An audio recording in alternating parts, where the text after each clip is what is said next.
नमस्कार दोस्तों आज की वीडियो में हम बोगनविलिया को कटिंग से अथवा कलम से ग्रो करना सीखेंगे। और बोगनविलिया ही क्यों दोस्तों, आप जो भी प्लांट ग्रो करना चाहें वो ग्रो कर सकेंगे। असल में दोस्तों कोई भी कटिंग को ग्रो करने में दो बातों का ध्यान रखा जाता है। इन दो चीज़ों पर अगर आपने अमल कर लिया तो बोगनविलिया ही क्या, आप लोहे की छड़ भी मिट्टी में दबा दोगे तो वो भी जर्मिनेट हो जाएगी। इसमें पहली चीज़ तो दोस्तों आपको कटिंग लगाने का समय ध्यान रखना है।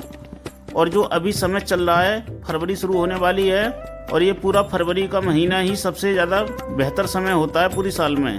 और फिर अब बसंत पंचमी भी आने वाली है और अभी तो आप किसी भी पौधे की कटिंग को ग्रो कर सकते हैं। और दूसरी दोस्तों सबसे ज़रूरी बात होती है कि सॉइल मीडिया, यानी जिस मिट्टी में हम कटिंग लगाने जा रहे हैं वो उपजाऊ होना बहुत ज़्यादा ज़रूरी होता है।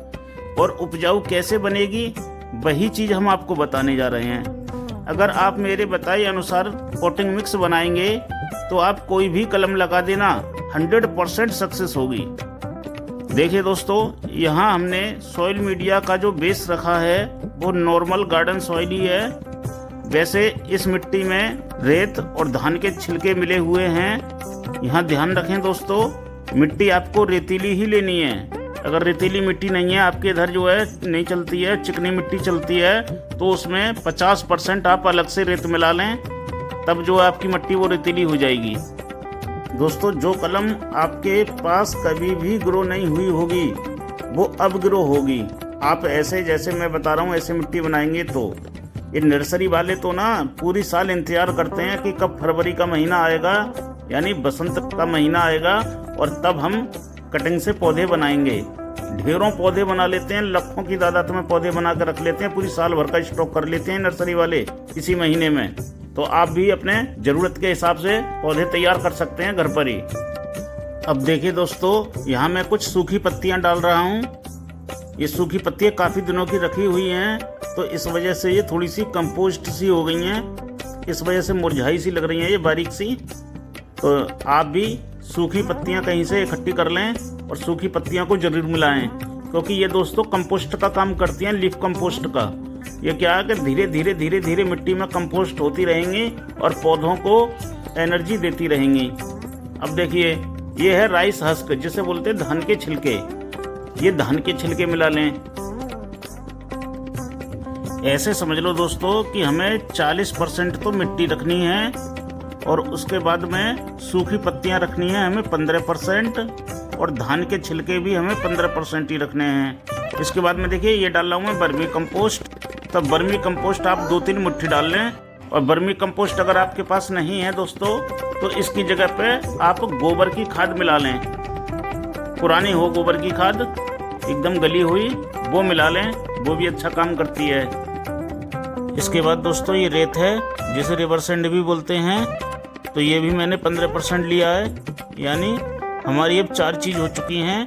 पहली हो गई सूखी पत्तियाँ 15%, फिर हो गई ये धान के छिलके 15%, फिर डाली हमने कंपोस्ट यानी केंचुआ खाद 2 से 3 मुट्ठी, फिर लिया हमने रेत, ये भी 15%। अब लास्ट में हम लेंगे कोकोपीट, ये भी हमें 15% ही लेनी है दोस्तों। कोकोपीट हम इसलिए डालते हैं क्योंकि एक तो इससे मिट्टी की सॉफ्टनेस बनी रहती है, जड़ों को फैलने के लिए पर्याप्त ऑक्सीजन और गैप मिल जाता है और उनकी श्वसन क्रिया बाधित नहीं होती। दूसरी चीज, कोकोपीट पानी की नमी को सोख कर रखती है और ज़रूरत के समय पौधों के लिए पानी की आपूर्ति करती है। अगर एक आध बार आप पानी देने जो है भूल भी जाते हैं, लेट हो गए या भूल गए, तब भी पौधा आपका सूखेगा नहीं अगर आपके गमलों में कोकोपीट मिली हुई है तो। अब हम इन सभी चीज़ों को अच्छे से मिक्स कर लेंगे।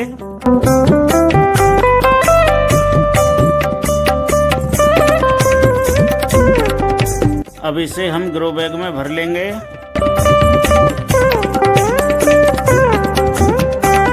देखिए ये 10 इंच का ग्रो बैग है हमारे पास में। इसमें सुराख पहले से ही हो रखे हैं। अब सबसे पहले इसके अंदर यानी तले पर कुछ ऐसी चीज़ डालनी होती है जिससे हमारा पानी पास होता रहे। तो इसमें मैं धान के छिलके डाल दूंगा आप चाहें तो सूखी पत्तियां, गोबर की खाद या ईंट पत्थर के टुकड़े भी डाल सकते हैं। कुल मिला के गमले में पानी नहीं रुकना चाहिए। अगर हम इन चीज़ों को डाल देते हैं तो पानी अच्छे से पास हो जाता है। ये देखिए, छिलके एकसार कर लिए हैं हमने। अब इस ग्रो बैग को हम भर लेंगे। अब दोस्तों, इस ग्रो बैग में अगर आपको सीड ग्रो करने हैं या किसी पौधे का ट्रांसप्लांट करना है तो आप इसे ऐसे ही भर के ऐसे ही छोड़ दें। और अगर इसमें कलम लगानी है तो आप इसको ठसक लें थोड़ा नीचे को, जिससे मिट्टी जो है हल्की सी थोड़ी ठोस हो जाए। ये ध्यान रखना है, सिर्फ कलम लगाने के लिए ये काम करना है, वो भी ज़्यादा नहीं ठसकना है, थोड़ा सा, जिससे हमारी कलम जो है हिले नहीं, इसलिए ऐसा करा जाता है। अब दोस्तों, ये मेरे पास में बोगनवेलिया की कटिंग है और ये एकदम से सुर्ख लाल रंग की बोगनवेलिया की कटिंग है। ये 4 शाखाओं की कटिंग लेकर आया था मैं। तो अब हम इनकी कलम लगाएंगे, क्योंकि अभी ये बढ़िया समय है इसकी कटिंग को ग्रो करने के लिए। ये शाखाएं थोड़ी लंबी हैं दोस्तों, तो इनके हम छोटे छोटे टुकड़े कर लेंगे। एक शाखा में से 3 या 4 टुकड़े कर लेंगे, क्योंकि कटिंग भी 8-9 इंची से ज़्यादा लंबी नहीं होनी चाहिए। तो एक तो यहाँ से हम कट कर लेंगे और दूसरी यहाँ से कट करेंगे। अब नीचे की साइड जो अंदर मिट्टी में रहेगी उसके कांटे रिमूव कर देंगे। सभी पत्ते भी हटा दें, आराम से हट जाते हैं कांटे, बस थोड़ी सावधानी बरतें जो कि आपके हाथ में ना लगे। इसी तरह इसके पत्ते भी हटा देंगे और कांटे भी हटा देंगे।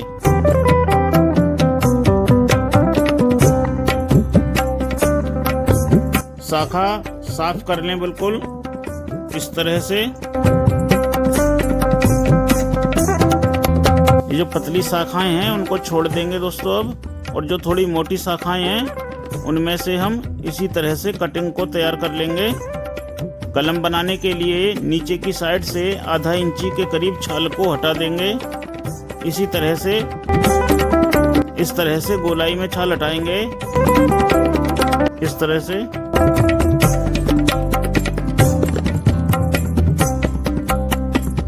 और दूसरा तरीका ये है, इस तरीके से हम तिरछा कट लगाएंगे।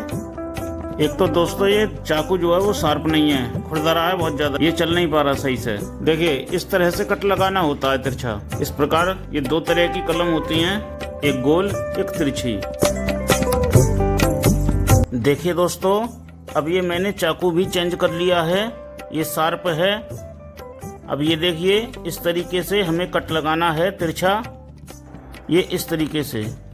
ये देखिए, ये हो गई तिरछी कलम।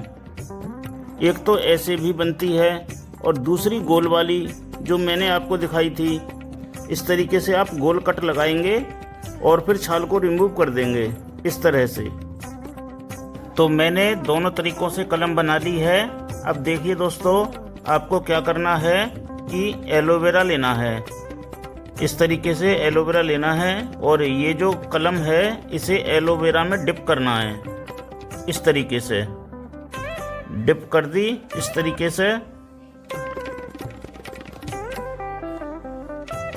हम सभी कलमों को एलोवेरा में डिप कर लेंगे, इस तरीके से डिप कर ली। डिप करने के बाद दोस्तों, अब इन कटिंग पर फंगीसाइड का यूज करना है। फंगीसाइड लगाना है थोड़ा थोड़ा। ये साफ फंगीसाइड है, आप कोई सा भी फंगीसाइड ले सकते हैं। और यदि फंगीसाइड ना हो आपके पास तो नेचुरल फंगीसाइड दालचीनी या हल्दी पाउडर का भी यूज कर सकते हैं। ये दोनों भी फंगीसाइड का काम करते हैं, नेचुरल फंगीसाइड है, ऑर्गेनिक फंगीसाइड मान लो। एक ही बात है, इनमें से कुछ भी लगा लो, चाहे आप हल्दी, चाहे फंगीसाइड या आप दालचीनी पाउडर। इस तरीके से आपको लगा देनी है हर तरफ फंगीसाइड। और यहाँ ऊपरी कट पर भी थोड़ी लगा देनी है, जिससे हमारी कलम में कोई फंगल का इन्फेक्शन ना हो। इस तरह से सभी पर फंगीसाइड लगा देंगे।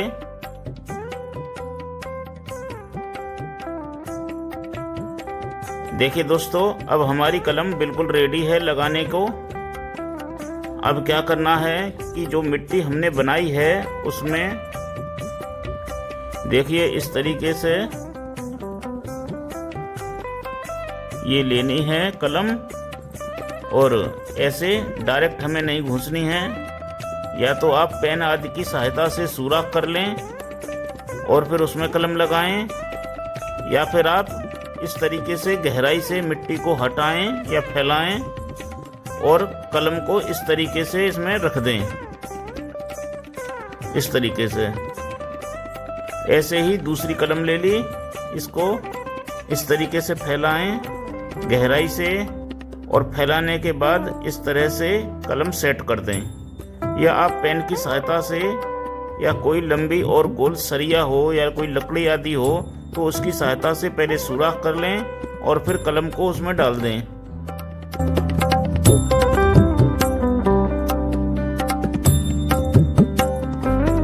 इस तरीके से हम सभी 5 कलमों को लगा देंगे,